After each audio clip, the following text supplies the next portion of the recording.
สวัสดีทุกคนมื้อนี้เฮาก็มาเฮ็ดของสองใช่เจ๊ ได้ตาม600,000กับก็จะว่าจะจอบปกติ แล้วมา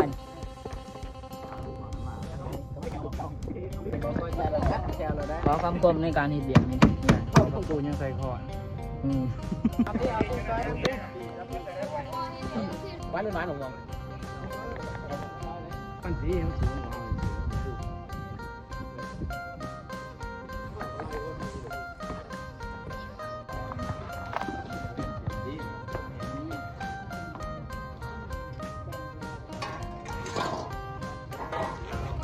สวัสดีทุกคนมื้อนี้เฮาก็มาเฮ็ดกล่องประธานสายเจดีย์คือเก่า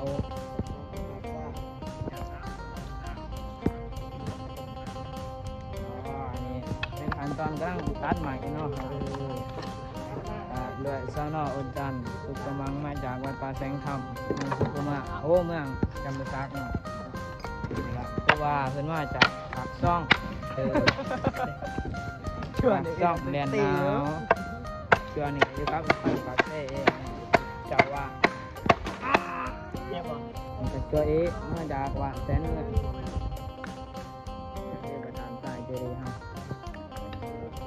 เฮาไม่ทอด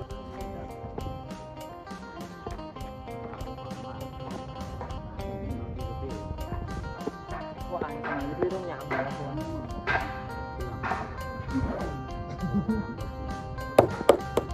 นี่ก็คือเจ้าของสอง YouTube น้องผู้ติดตาม600,000 ปลายฝากติดตามไปเด้อพี่น้องต้องพูดการต่อไม้อัดเพื่อจะไปออกประธานสายเฮาเบิ่งเอาไอ้วิธีเฮ็ดนี่นะอยู่ก็จะว่าจะจอบปกติแล้วมาจากเมืองสนามไส้งานตะเบือใช้อยู่อันนี้ด้นเติบพอสมควรได้เรียนจบปริญญาตรีตามกันรอใส่อะไรอยู่เนี่ยเป็นเรียนจักน้ำเลยเป็นเรียนจบเดี๋ยวได้นี่วันนี้มาพบกับตัวสร้องน้องโอ้ยังเสียกับหยาดโยมบ่โอ้มีบ่นี่กำลังเห็นยังนี่โอ้นั่งเห็นบ่มีคำพมบ่มีคำพมบ่ไปพ่อยังไม่ออกในตีนี่เดือน6 เพลงนี่ออกมีความสุขความเจริญที่เคินเนาะคนเขากล่องงานกับเคินน้อยนึงว่าเป็นยังเอามานี่การสืบต่อเรียกงานตกแต่งที่ดีไซน์ของเราตัวพระจันทร์ขึ้นมา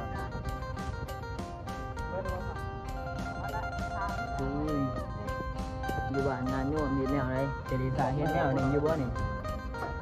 ใส่ไม่อัดไม่ยั้งอยู่บ่อยู่นี่ใส่ไม่อัดได้บ้านไม่ออกนี่เฮ็ดจังไดแน่คอมเมนต์บอกอาตมาแน่เด้อ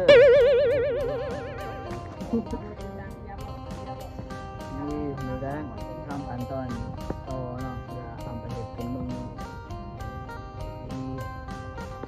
จะฟ้องสอบเนาะเรา TikTok แอน YouTube Facebook ตรงนี้ฝากไปติดตามมันในเรื่องไปติดตามเบอร์ที่หอน700,000น่ะกระไร690,000 ปลาย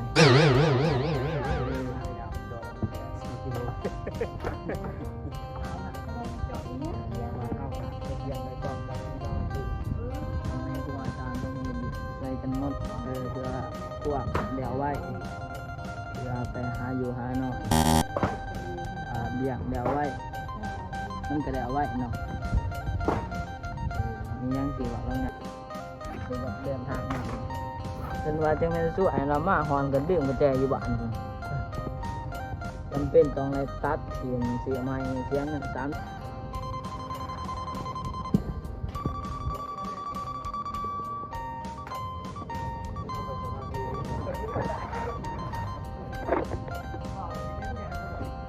กล่องมันก็สิเงียงหน่อยนึงเนาะเพราะว่าขาตั้งกล่องมันเงียงถาไว้ถึงโมตนาขาตั้งกล่องถวายขาตั้งกล่องนี่อันนี้สงเสียเกิดเป็นคนขายา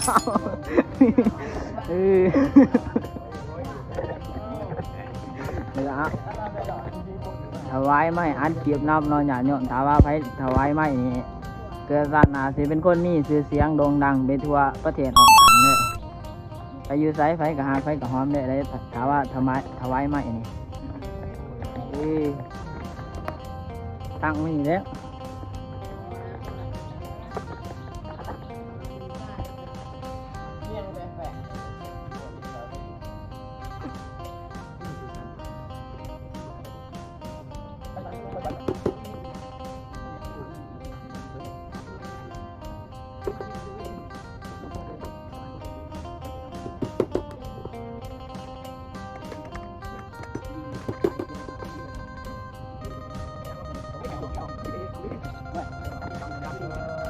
การมาลาตั้งเป็นเนาะ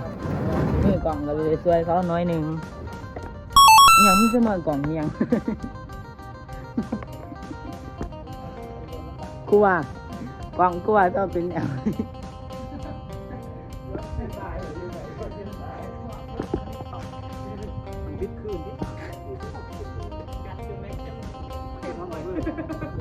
เย็นเบียงเลยบริการเบียงเครื่องของก็ยังบริการตอนนั้นสิปล่อยย่างมาอยู่ตอนกลางทำ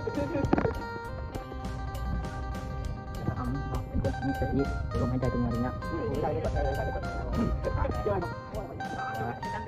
เพราะว่าเราเป็นคนผ่านการฝึกฝนมาหลายด่านสิวกันการฝึกฝนมาเอาไว้จะไปนอนอยู่บ้านแม่นี่บ้านไม่ออกแค่ที่กันหัวเนี่ยคือเค้ก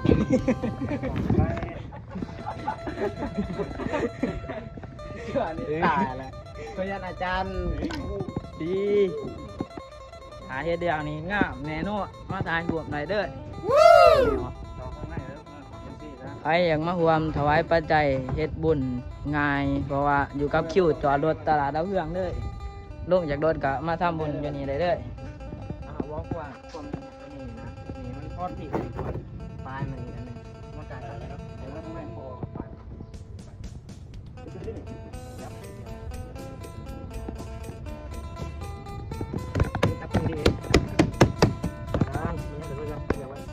สามัคคีซ้ำป้ายว่าขอคำกลมขอคำกลมในการเฮ็ดเบียงตอกตะปูยังเนี่ย ตอกตะปูยังใส่คอน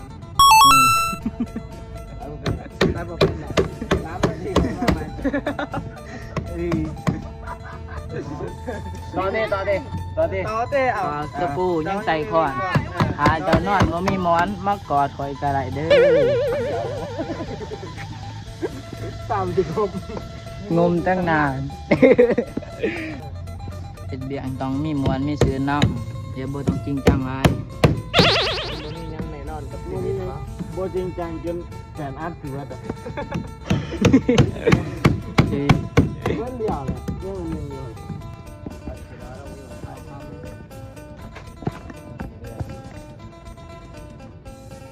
ถ่ายวิดีโอเรื่องความจำแดงเลยถ่ายสองแต่ละวันมันจิ๊บ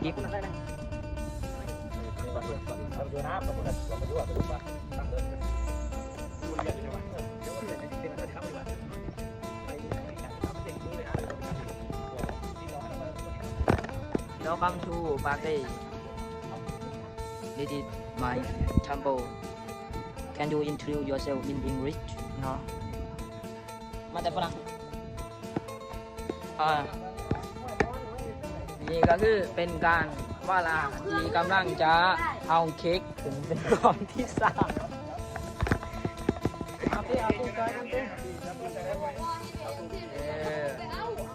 ไปกันร้อง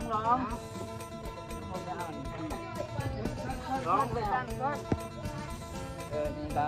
บ้าละที่ว่ากำลังเอาขึ้นนอนนี่ก็ช่วงนอนโอ้กูบาทิตจวนนี่ก็ซื้อกล้องเลยก็ยันกล้องแตกอยู่นี่เจ๊จันเจ๊เอนี่ช่วงนอนเอตะวันคือว่าโอเคในการเฮเบียมีปัญญา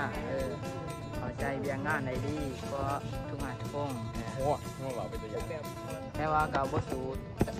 จะฟ้องสองจะฟ้องสองนี่ก็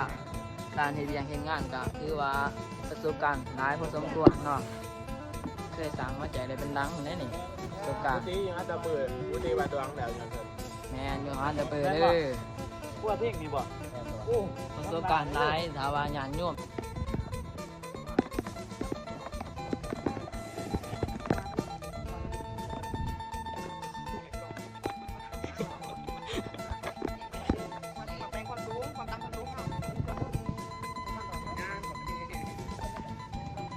ทำอะไรที่ยังปรับปรุงเลยเบื้องนั้นยังสูงกว่าเบื้องนี้ไหน สบายดีญาติโยมแม่เจ้าของสองติดตาม600,000 ได้หรือว่า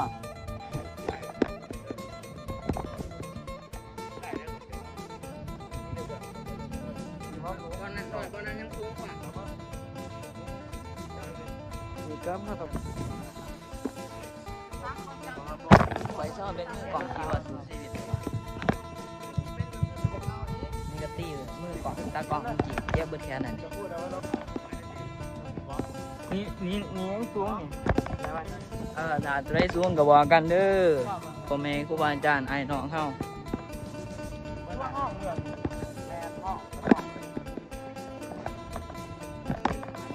แจ้งอย่างนั้นมาถึงเด็ดสิมีปัญญาพอสมควรสมว่าเป็นสมว่านุ่มผาการสาวพัดแล้วก็บ่ค่อยฝากกันได้ สบายดี งาน พี่ พี่ น้ น้ อ อง ง มอ มอง ง ไป ไป ทุกคนว่าวแล้วเด้อบ้านนี้ งานเฮ็ดเบียกให้งานแล้วก็บ่มากกว่ากันได้จริงจังก็เบียกแต่ปัญญาในการเฮ็ดเบียก เจ๊บอกว่าเจ๊ตรงนี้อยากจำไม่จอง งามเลยเด้อสถานทรายเจดีย์อยู่วัดพวนสวรรค์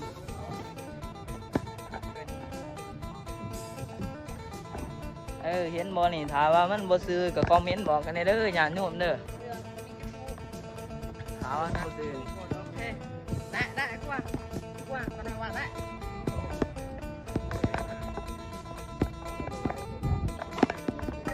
อ่ะเจ้าน้องนครปักเซ่ซึ่งมันลำคือเขมิ้นแท้ เอ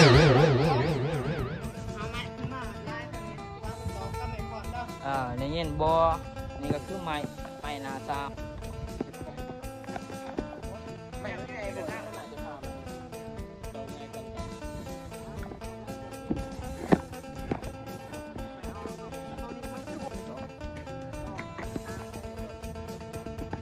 ก็เป็นขั้นตอนการตอกไม้เนาะขั้นตอนการเฮ็ดไม้ขั้นตอนการตัดไม้ก็ได้สำเร็จเสร็จสิ้นแล้วขั้นตอนเฮ็ดเป็นวงวนก็แล้วนี่ก็คือขั้นตอนที่ว่ากำลังจะฟังไม้เพื่อความแน่นในการสมทรายลงก็จะเกิดต่อเฮ็ดเป็นหาสั่งให้อาจารย์ว่าเฮ็ดเป็นหาสั่งคือการก่อของสนหำแล้วก็มีคนอายกล่องหน่อยหนึงเนาะเพิ่นสิว่าแล้วมันก็มีวิชาอังคมทั้งหลายอันนี้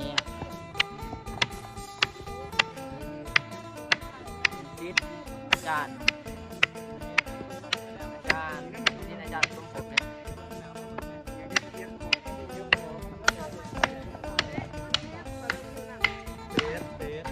มันบ่มีว่ะ จังหวะนี้เลี้ยงเก่งอย่างเดียวจังหวะนี้เฮ็ดหยังบ่เป็น นี่เด้อเบิ่งเด้อคนมักใส่ให้เบิ่งนั้นในเบิ่งนั้น เพราะว่านี่ได้หนาคนมาใส่ตีตากล้องนี่อันนี้ว่าบ่ได้เจ้าหน่อยดูแห้งบ่ได้ว่าเอาออกตัวน้ำเลยเป็นหยัง เขาว่าแต่เลยเนี่ย เอ้ยพอดินเบาครัวเนาะเพื่อความตลกมันเป็นในการเฮ็ดเบียง เดี๋ยวมันต้องโดนกันก่อนติถึงค่อยเอาเพิ่นใส่ นี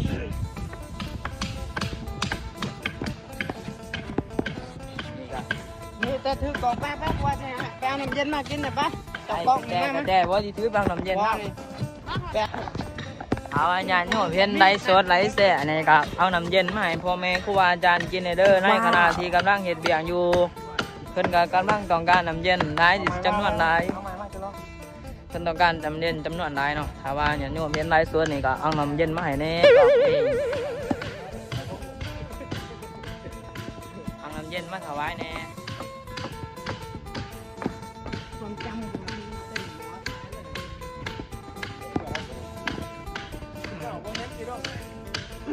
โอ้ยครูบาทิ้ง บ้าไว้ตั้งแต่พูดไปพูดหมดแหละ อายทานได้เขาพรรษาอยู่บัดหลวงช่วงลงใน10 ปีนึงก็ให้มาถ่ายเก็บไว้ หาเอาไม้กูอันไหนไปผลนี่อีก เอาใหม่ว่าก็กูว่าได้สั่งจะกล่องมาใหม่เบิ่งเด้อกูว่าได้สั่งจะกล่องมาใหม่บ่ได้แล้วนี่นี่ก็คือใหม่นะใหม่หาซ้ เชื่อนี่ร้อนเกินทุกวันมันโมมีคอนเสิร์ต ำกากล่องบ่เคยเห็นพี่น้องบ่เคยเห็น ก่อนมาหาก่อนมา กูว่าใส่จั่วเนาะ กูว่าใส่จั่วไปเอาใหม่ให้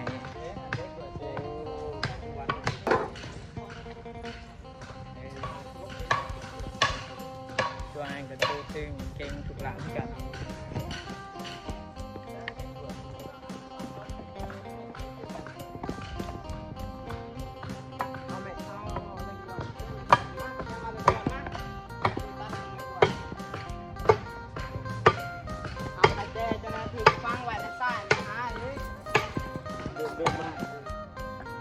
นี่กับความด้วงการเฮ็ดเบียร์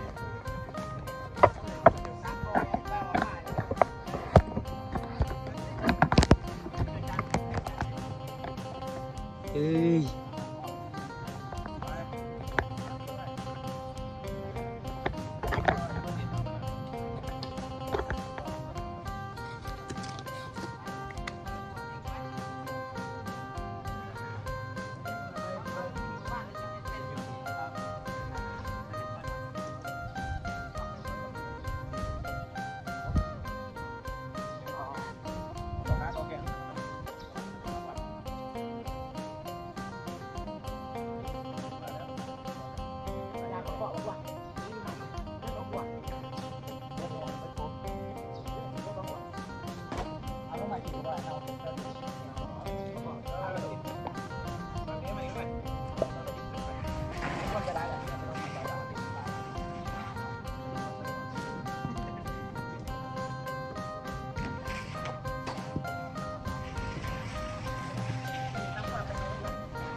มาเดี๋ยวทุกคน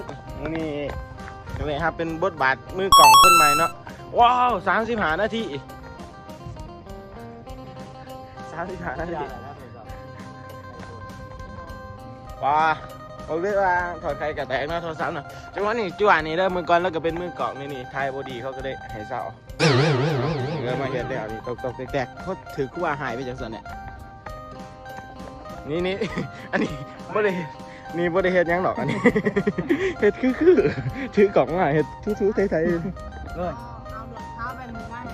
2 อันเด้อไปนี่ ๆตรวจบ้างอันนี้ในกะคุบาเนาะแล้วก็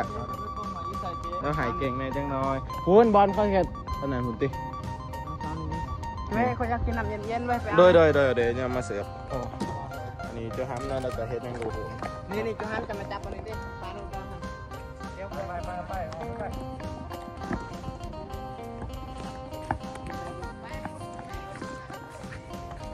นี่เขาศึกษามากนะน้องพี่น้องเนาะ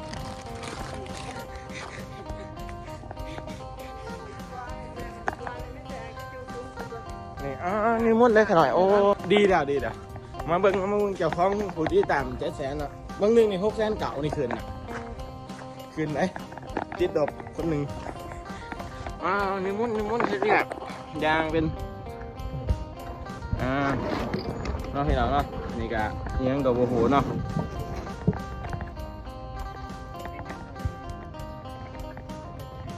คนบ่มีใจพักไปบ่มีคนพา นี่ครับผมเนาะจากพระอาจารย์เจ้าของสอน โอ้แต่ ก่อนจะคมงมตั้งนาน ก็ได้เห็ดแต่ ใช่ ก็บักสักเดียวแล้ว กลัวเมาวะ ก็นี่เนาะคนเดียวของเขาเนาะ กลัวเมาเขาอยากซื้อก่อน คือวะสบายดีฮะอันนี้ก็กู้บาทิ้งกูหางานจ็อบขึ้นมาไหลอาจารย์มาตะเวียงแม่นมังลงเมื่อนี่โคตรลำว่ะจนเขียว ต้องยืดลำเลยก็ว่า กูว่าจังไงวะ กินเบื้องเยี่ยมนิ้ว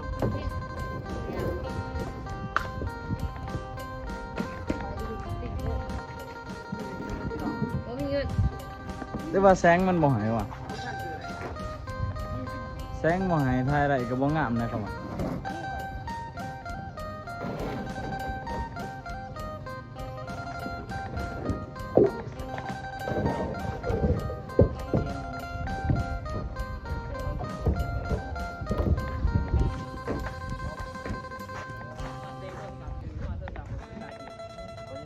จะเล่นแล้วว่าคนตามเขาเสียมันดีต่อระดับสามนะเอาขอโทษต้องเปลี่ยนอะไรอีก อันใดลำกูกัน โถมาเจียวพี่หลักเลย เอาจนเห็นคนหลังคนไหน นี่ก็คือสารวัตรพ่อใหญ่เดิมที่ว่าเสียงดีในสีแข็งพังไกลขนาดครูบาอาจารย์มันจะเบี่ยงเห็นได้ยินฟังเสียงยังอยากเอาไปอยู่วัดนับอยู่เบี่ยงผมโฆษณางานนะความว่าเสียงดีนี่ก็คิวไลฟ์พอสมควรอยู่ไว้อยากเอาไปเป็นศิลวัตรโอว่าขึ้นเพื่อนใหม่ว่าก็สามารถติดต่อได้จองคิวเอาได้คิวไลฟ์หมอพรก็เป็นเบิด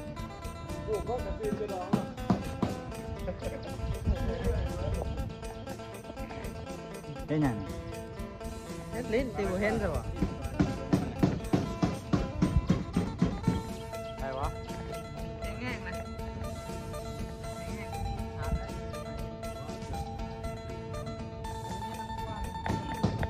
เอาเกียร์ร่องมานี่ไอ้เกียร์นี่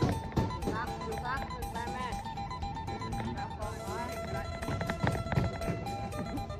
ถ้าขนาดขึ้นจะน่าก็ว่าโยดลงมัดอีก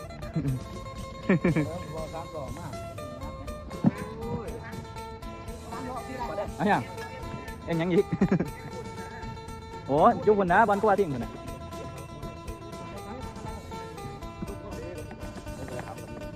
เรื่องตัวครับผมเป็น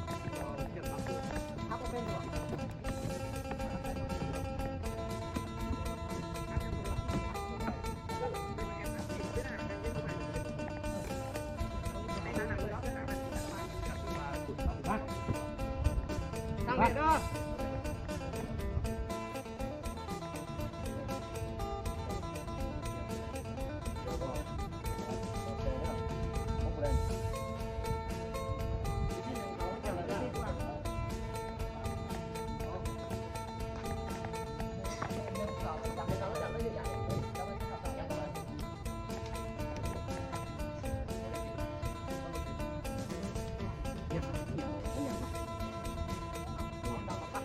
ยังมาฝันอยู่แล้วมันโต๊ะลงมา มันสีสูงกว่า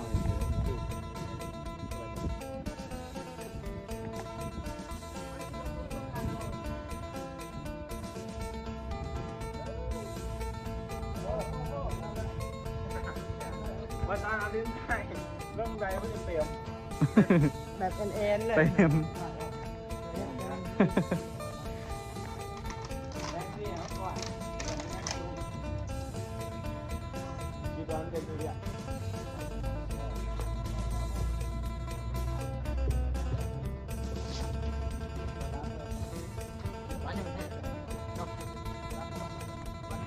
มาเริ่มมาความสุดยอดของเด้อ นี่เวียนภาษากินบ้าคนนี้ที่เป็นมือกล่องภาษา มันสิมากเบาปานนั้นไหม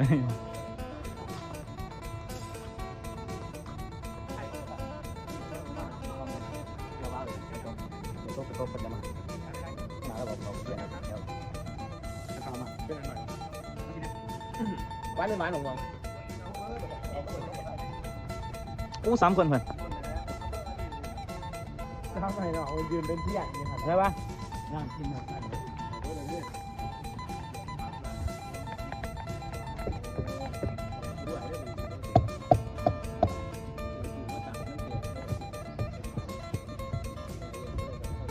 เอาจะได้ต่อมาเลย ทำไงบ้างหลวง ทำกันแล้วทำนี่แหละจังหวะแล้วทางลุงหมดแล้วดีลุงเลย แม่นนี่มัน เนี่ยว่าง่ายอยู่บ่ หลายคนบางคนถุงดำมันขวางหางมันวางมัน ได้แล้วได้แล้ว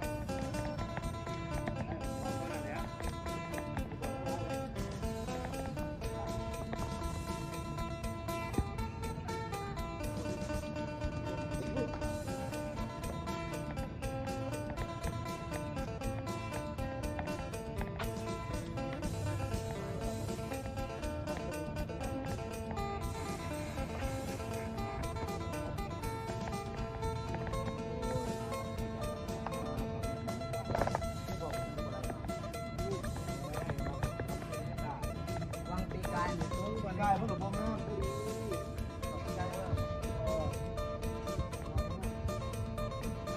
ไปแล้วต่อนะต่อนะต่อนะถ้าผมนี่นะ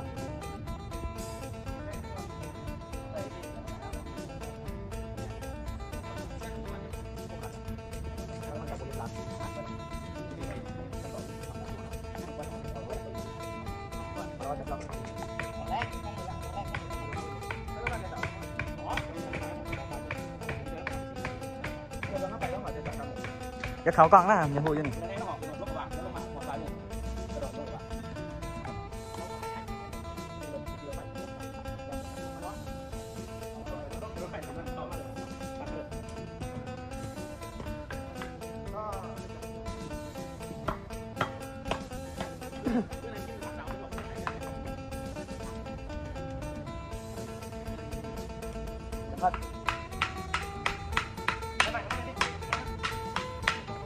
โอ้ยพยานอาจารย์หมั่งอยู่ 47 นาทีกว่า